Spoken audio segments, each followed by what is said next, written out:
Fight night, Plessis versus Usman is here. We're going to do a full card prediction, starting with the early prelim opener, which is actually on Topology. This just got added, Damian Anderson versus Ezra Elliott. This is a good fight between two prospects. They're both kind of elite, not elite, they're both great grapplers. This is a hard fight to call. Both undefeated, up-and-comers, both fairly young. I'm going to lean Ezra Elliott here via like a late submission or a decision. He's training at a better training camp. He trains at MMA Lab. It's just a better camp. Stylistically, they're both elite grapplers. They both have really high finishing rate. So maybe we're looking at a striking match here. The grappling will cancel it out. But I'm going to lean with the more experienced fighter here in a fight where I don't know the guys too well. I know they're both grapplers, up-and-comers. I'm going to lean Ezra Elliott via submission or a decision here. Diony Barboza versus Anna Melisona. This is kind of a easy fight to predict. I'm going to go with Diony Barboza via decision here, most likely. I mean, I'll be lying to you if I could give a shit about this fight. She's a very big favourite. It's WMMA. Normally they go to a decision. So I'm going to predict a decision here for Diony Barboza. Now on to... Alvin Hines is back, dude. I've missed you, Alvin Hines. Alvin Hines popped for roids, right? I'm pretty sure he did. Pop for roids, which he doesn't fucking look like it. I think this guy's a story, right? He used to be in jail. Now he came out. I think RJ Harris taking this on short notes. I think he used to be like a criminal. MMA saves his life. I'm picking Alvin Harris via TKO in round 2 or 3. Or round 1, whenever. I'm picking Alvin Harris via TKO. He's got the more experience, bro. Alvin Harris, crafty vet. He's fought a much higher level competition. Harris is very tall though. He's 6'6". Which doesn't say on here, he's 6'6". And tall men are chinny, normally. Tall men are chinny. Not like tall men. Very tall men, they're chinny. Alvin Harris about to catch a body, dude. I'm going with Alvin Harris via KO in round 2, baby. I love Alvin Harris. He's just a GOAT. He made his debut against Jonathan Dinez on short notice. Got his ass whooped. Showed heart there. I think he had moments in that fight too. Alvin Harris's game. I love him. I'm going Alvin Harris TKO round 2. Oh, this is a complete shutout here. Alden Correa versus Stuart Nickel. Stuart Nickel was in my video where UFC fighters that need to be cut from the UFC. He needs to be cut from the UFC. He's lost 3 in a row. He's going to lose 4 in a row. And this fight isn't competitive. Alden Correa is very good. He has a win over Alondra Costa. It's fucking aging really well. I think, who did he last beat? Was it Luis Garul? Was it Jesus Aguilar? I think it might have been Luis Garul there, but I think it was Luis Garul his last fight. He pieced him up. I'm picking Alden Correa via TKO here. I mean, he should fucking destroy Stuart Nickel. Stuart Nickel is shit. He's not he's not UFC level, man. He needs to be cut.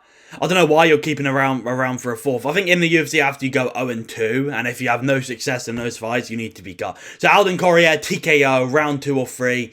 Alden Correa doesn't have too much power, so maybe it could be a decision here, but I'd say he should TKO Stuart Nickel. I'd predict a TKO, later TKO, round 2 or 3, where it's just a build-up. He's levels above Stuart Nickel. This isn't a competitive fight. Levy Rodriguez Jr. versus Felipe Franco. I think Levy... Yeah, he popped for roids on Dana White Contender Series after, because his fight became a no contest. I don't know why we're keeping him around, because... he had a good win on the Contender Series. He popped for roids. Like, I don't know why we're giving him a UFC contract. Felipe Franco just lost to Mario Pinto. Did look decent, though. I'm actually going to go with the underdog here. I'm going with Felipe Franco. He has a lot more experience than Levy Rodriguez. He has over double the amount of fights in him. So he has the experience. Levy Rodriguez is very dangerous. He's explosive. He's powerful. So is Felipe Franco. Like, it's hard to tell. It's a very hard fight to predict. I'm going to, very, very slightly lean Felipe Franco. Via decision, I'd say. Maybe a TKO. They both could TKO each other. This is a very, very close fight. But I'm going to lean Felipe Franco via decision or just finish. But I'm going to say decision here. This is a hard fight to call. It's a pretty fun fight to be fair. I'm taking an underdog here. Felipe Franco. Jean Paul Labosniani versus Sukhyun Ko. I'm taking a lot of underdogs in this card. Originally, I was going with Sukhyun Ko. And he is very good. But if you look at both of his losses, he's lost by KO. Maybe the same with Gene Paul. Maybe the same. I have a feeling Gene Paul had lost by KO only as well. Maybe. I'm gonna fact check that right now. Let's go into topology, boys. I'm gonna fact check that right now. Yes. Yeah, but he's both lost by TKO, huh? God, it's a hard fight to predict. Seokyeon Ko in the UFC has been only a smudger. Like, he's had decent wins. Oban Elliott, that's a good win. The Phil Rowe fight was literally him smudging him the whole time. That was so boring. But John Paul's been training since he was like 3 years old. He had good striking in the Dana White Contender Series. He had a fucking nasty jab head kick. Then he colded him with a right hand. That was such a nasty KO. He's a good striker, dude. And sure, the Phil Rowe performance wasn't as dominant as Seokyeon Ko, but he actually kind of went to war with Phil Rowe. He actually made it entertaining, and he showed heart in that fight. I don't know if Seokyeon Ko has heart. He hasn't been proving shit in his career. He has good wins, but he's dominating. Oh, man. Maybe pressure for Seokyeon Ko. It's like, but John Paul's an elite BJJ grappler. He's been training grappling his whole life. I think he's going to be able to fend off the takedown. And in this striking match, I'm going to favour... Oh, Seokyeon Ko is decent boxing, man. He's good pressure. Oh, man. It's hard. I'm going with Gene Paul. I'm going with John Paul via TKO or decision. I'm picking an underdog here. I'm picking John Paul. His striking's pretty good, man. And he has good wrestling in his own right. I see the grappling cancelling it out. We're looking at a striking match here. John Paul's striking has been more proven than Seokyeon Ko. Seokyeon Ko has not really proven any striking in his UFC run. Phil Rowe was just held him down for 3 rounds. And did he show any grappling against Oban? I don't think so. That was just a grappling match. We just held him down for 3 rounds. Maybe showed a little bit of striking there. I'm going to go with John Paul via TKO, actually. Or a decision. I'm picking an underdog here, John Paul. This is a really interesting fight, though. Could go either way. Seokyeon Ko could have his way with him. But when you've been grappling your whole life, I think he's going to be able to fend off the takedowns. Austin Bashi versus Jose Delgado. This is a sick fight. God, he's small guy, though. Small guy for this division. I'm a big fan of Jose Miguel Delgado. Didn't look the greatest against Andre Fililo. He had a bit of a stinky performance there. But he did beat Nathaniel Wood. That was a robbery. He did beat Nathaniel Wood. And Nathaniel Wood's very, very good. This is a very, very competitive fight. I'm going to lean Jose Delgado here, though. He's just a... Austin Bashi's a good wrestler, though, man. Did lose to C-Rod. I don't like that loss. He did lose to C-Rod, man. I don't like that loss. Delgado's a much higher level striker. Way taller, way rangier. Austin Bashi has power, though. He's very explosive. He walks forward. Yeah, he walks forward. He's very, he's an aggressive fighter. Likes to take you down. He likes the rear naked chokes. He had a nasty standing rear naked choke in his last fight. I can't remember who it was against. Has more experience too. Slightly more. Not much. There's not much in it. I'm going with Jose Delgado, though. I'm going with Jose Delgado. It's going to be a very close fight. It's a very, very close fight. Bashi is a really good grappler, and he has been taken down in his career before. He's been taken down before, but he works his way back up well. In the UFC, he has like a 50% takedown. If we look at this, I think his takedown defense isn't that good. Takedown defense, 50% C. He doesn't have the greatest takedown defense, so maybe Bashi can run a grappling clinic here. Maybe Bashi can take him down over and over again. But I'm going with Jose Delgado. It's a fucking biased pick. I don't care. I'm going with Jose. I love Jose Delgado, dude. He's awesome. Such a fun fighter to watch. Has wars every time. Bashi's good too, and Bashi can crafty this up. 100%. Bashi can grab this up. We can grapple him. He can smudge him for 3 rounds. He can submit him. But I think Jose Delgado is going to stop at least a decent amount of takedowns. He's going to be able to work his way back up. And I think he's going to win a decision here, rocking him in moments, or maybe even a TKO. Maybe a TKO later on. But I'm going to say a decision for Jose Delgado. This is a fucking awesome fight, and it's hard to call. Very hard to call. Another fight between 2 really good prospects. This is a sick fight, man. Awesome fight. Tommy McMillan versus Albonto Montez, dude. This is such a sick fight. I like Tommy Gunn, dude. I like Tommy McMillan, but This is a hard matchup, man. Alberto Montez is no joke. He's coming off that good win against, who did he last beat? Ricky Tercios. It's hard, man. Tommy McMillan's a good grappler in his own right, and he's really tall. And I forget Alberto Montez. Oh, I'm going to start with Alberto Montez. He's a really good grappler. He has some nasty darters and anacondas. Really good front chokes. And if you look at Tommy McMillan's Dana White Contender Series fight, he almost got guillotined. It was like fucking ridiculously tight. He almost got guillotined, like it was in. And he worked his way out. Alberto Montez is a good striker too. Doesn't really have any power though. Doesn't have any KO ability really. He's not really a powerful striker. But he's very good. Now we get to Tommy McMillan. He has serious heart, man. This guy does not quit on himself at all. Look at the fight in Dana White Contender Series. The guy's in a locked-in guillotine. It's fucking tight. His neck's fully wrenched. He gets battered in round 1. He survives the choke in round 2 and 3. Rallies and wins a decision. Tommy McMillan is a fucking beast. He's very good. Has true heart. He's a good striker too. He's powerful. He's a bit sloppy with his hooks. I say Montez is a more technical striker. Tommy McMillan, he throws his hooks very wide. He overextends a bit on his crosses. But he has power. He believes in himself. Coming off that good win against Zucchini, I believe who he is. Yeah, Zucchini. This is a fucking sick fight. I'm going to go with Alberto Montez, I'd say, via decision or submission. I'm going to lean Alberto Montez. Tommy McMillan's very wild, but he has sick cardio, man. And now I'm thinking about this, Tommy McMillan could drag Alberto Montez into a war here. He could. Alberto Montez, something about him, man. He seems breakable. He seems bitchable. He does, and I don't know why. He hasn't been proving it. Maybe I'll go with McMillan to fucking turn this into a war and win 2 rounds. Oh, it's hard to call. It's really hard to call. Montez is aggressive, though, as well. Doesn't really have much power, but...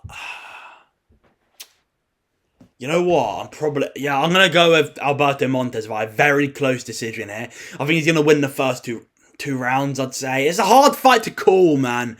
This can go either way. This seriously can go either way. It's a Sean O'Malley versus Ilia Topuria ripoff. And I'm going to slightly lean Alberto Montez by decision or maybe a sub. Maybe he catches him in the darts. But I'm going to say a very close decision for Alberto Montez. Fatima Klein versus Tabafarici. I'd be lying to you if I cared. I'm going to go with Fatima Klein via decision. I mean, it's WMMA, bro. We don't do WMMA over here, bro. We don't do WMMA. I don't care about it at all. I can't think I don't care, bro. I'm going to go with the big favourite for Fatima Klein via decision. It's a close fight. I think Chase Hooper is the favourite here. Mitch Ramirez has had a tough... He's had a tough start to his run. I think he lost to Carlos Prates. I think he's 0-3. Or he's 0-2 and 0-3, including the Contender Series, I believe. I could be wrong there. But Chase Hooper is kind of like... can I pick Chase Hooper to win a fight? Because he's looked so pathetic recently in losing to Lance Gibson Jr. and losing to Alexander Hernandez. I mean, he's so bitchable, man. And if he can't get his takedowns, he's fucked. He doesn't really use his range too well. He's so open on the feet. He has good grappling. And if he can take down Mitch Ramirez, I can't say this guy's name, he'll probably submit him. But... Chase Hooper's kind of a guy. I can't pick Chase Hooper to win a fight. I can't pick Chase Hooper to win a fight in 2026. I just don't like it. I don't like picking Chase Hooper, man. And Mitch Ramirez, I'd call him Mitch, bro. I can't say this guy's fucking name. He has power. He can capitalise on it because Hooper's striking defence is really bad. Yeah, if he keeps his fight standing, he can knock him out. You know what? I'm going to go with Mitch here via KO. I can't pick Chase Hooper to win a fight, man. He's looked so bitchable in these last 2 fights. And he wasn't his good run of, like, beating complete unks. Maybe he can beat Mitchell, because he did beat Jim Miller, who's a better fighter than Mitch, I'd say, really. You know what? Fuck it. I might pick Mitch. I might pick Hooper, bro. Because Mitch is a very low-level fighter. And he's lost a lot recently. And Chase has more experience than him. Yeah, this is probably a favourable matchup for Chase, to be fair. You know what? I'm picking Chase supervised submission, I'd say. If on the recap video, if Mitch knocks him out, I'm going to be fucking... I'll be pissed here. Because my gut told me Mitch, but thinking about it now, Mitch is really low level, you know, I'm going to go with Chase supervised submission. God, we could have had Holland versus Jacoby, man. That would have been an awesome fight. Jared Cannonier versus CLD, Christian Leroy Duncan. I like CLD. I like Cannonier too. I fuck with Cannonier, man. He has good wins. He beat RoboCop. Cannonier's good. Cannonier can make this if he can make this a clinch fight and like close up, he can fuck up CLD. But he's 42 years old, man. 42. CLD is looking very good in his career, and CLD hasn't had that big moment in front of a crowd yet. He's an Apex demon, and in Apex, this guy's flatlining, he's spinning wheel kicking, spinning head kicking, spinning elbow against Eric Anders, spinning back fist, rocking Marco Tullio, and can I say that Marco Tullio finish? Had one of the nastiest ground and pound shots I've ever seen. Cannonier's crafty, he's good with the pressure, but he's very rockable recently.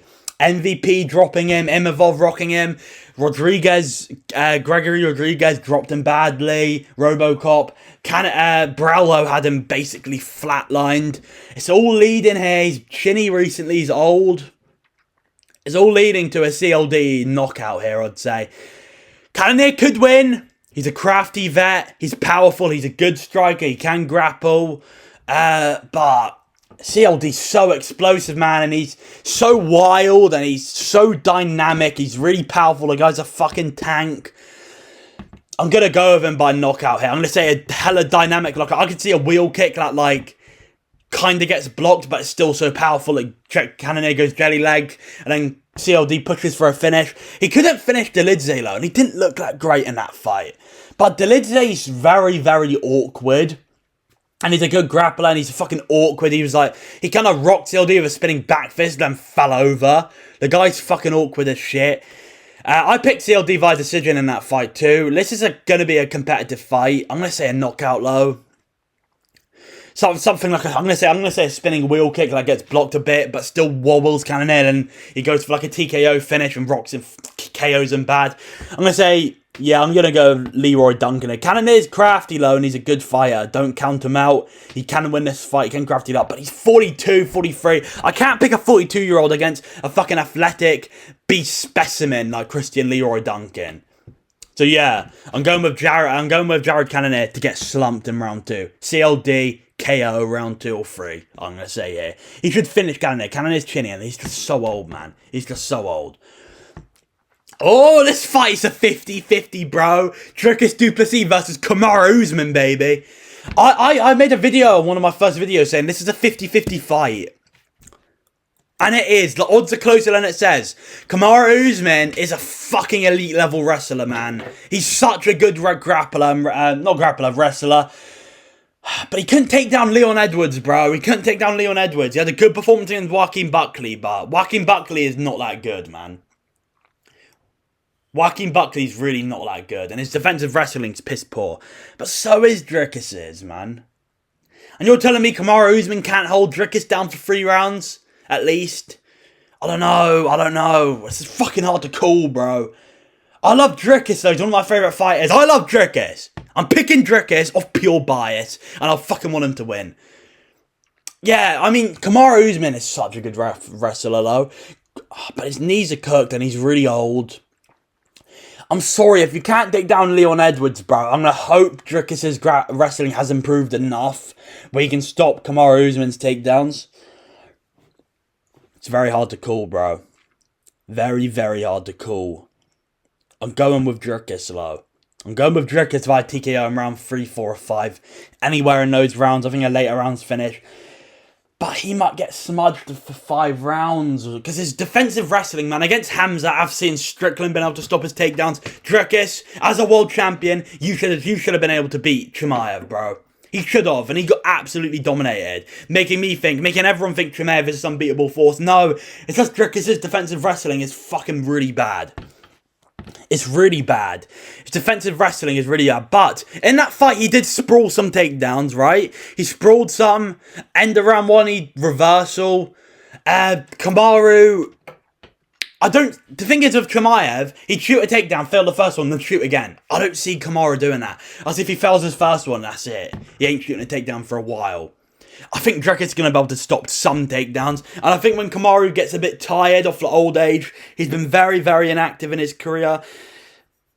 I think he's going to be able to weather a storm and finish Kamaru late here. Kamaru, I think he's going to get TKO'd. He's old, he's at 39, 40.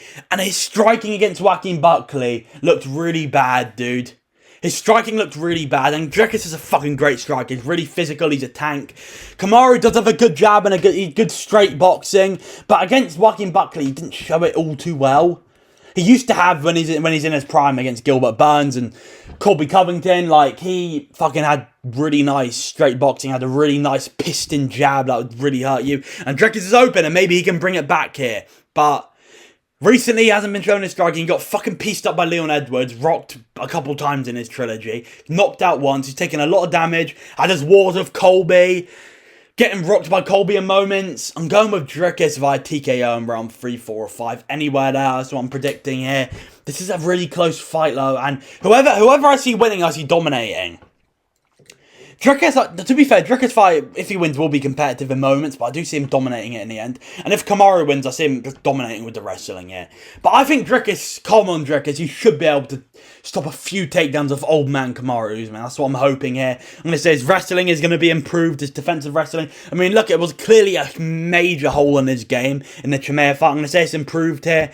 And I'm going to go with Drekis via TKO late. I'll cry if he gets smudged for 5 rounds. I'll be fucking fuming here if fucking Kamaru holds him down for 5 rounds. I'm going to say he's going to have to stop a few takedowns. On the feet, Kamaru seems like a victim late in his career. So I'm going with Drekis TKO, late rounds TKO here. This is a fucking close fight. Could go either way. This is what I'm predicting here. So yeah, like, subscribe, do look good stuff. See you next time. Goodbye. That's a sick card. And what's next? Let's see the next card. Ankalaev Guskov at good time. It's an okay card. So yeah. Like, subscribe, do look good. I'll see you next time. Goodbye. Let's go Drekis. Let's go Drekis, baby.